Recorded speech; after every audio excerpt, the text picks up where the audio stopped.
Alright, so I got my hands on these, the SuperEQ G19BT, with a name that sounds like a long-distant cousin of the R2-D2 from Star Wars.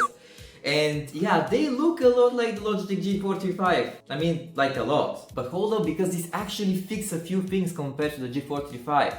Like for example, they fold, they also light up, and they cost only 30 bucks. And before we jump into this review, guys, if you'd like to grab an amazing deal for these headphones, just click the link down in the description below and apply one of these codes that you see here in AliExpress to guarantee yourself the best price and a small commission for myself because I have to keep on buying these. So in the box, which they have used to play basketball with, you can find a headset, a cable for charging and another one to connect this headset wired to your PC, and that's about it really. Now let's talk a little bit about design, and man, I really love these. They have thought about everything. Unlike the G435, this can actually fold. They have a mic that you can push down or up out of your way, and of course the RGB effects that can light up in multiple colors or be turned off if you'd like. And speaking about the headset's features, they've got Bluetooth 5.3 inside of them, which means fast connection and no weird dropouts.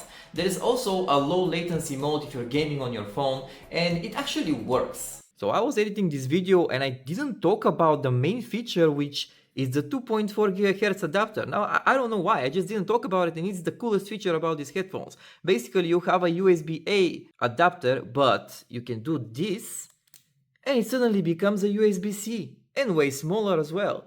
So that's a pretty cool thing.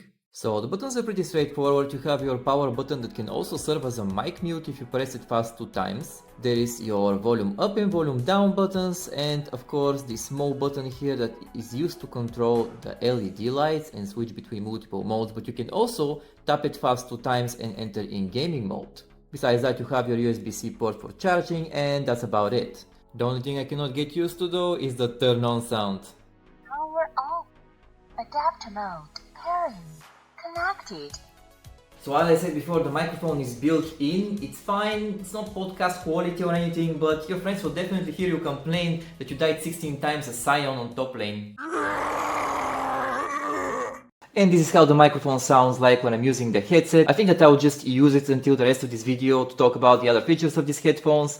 And when it comes to sound, guys, it's honestly solid. There's clear vocals, decent highs, and the bass doesn't try to punch you in the face, but it's still there a little bit. So basically this headset is perfect for casual music, gaming, YouTube, and basically you can use this headset for everything that normal people would use it for, you know?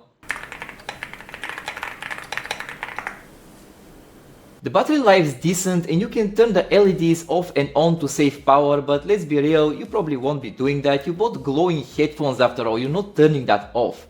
But jokes aside, you can expect around 30 hours or so of battery life with the LEDs off. And talking about the downsides of these headphones, now that would be the fact that the LEDs take a lot of time to turn off and on. Like you have to literally press the small button every single time slowly just to change between the LED modes until you finally turn it off. And every time that you turn the headphones back on, you have to do this process all over again because it doesn't remember it. The ear cups are also a little bit small, so some people with bigger heads and bigger ears, just like mine, probably are not gonna like that, but it takes a little bit of time to adjust. And in the end, these headphones are just as comfortable as any other headphones in this price category. Another downside is that the battery life could be a little bit better, but I don't think I can expect anything more, especially at around 30 bucks. And the last and probably the biggest con is that these headphones cannot be charged and used at the same time for some reason, even though they come with a cable with 3.5mm jack, and you should be able to do that, but I still haven't figured out a way on how to do it. Maybe the problem is with me, I have no idea.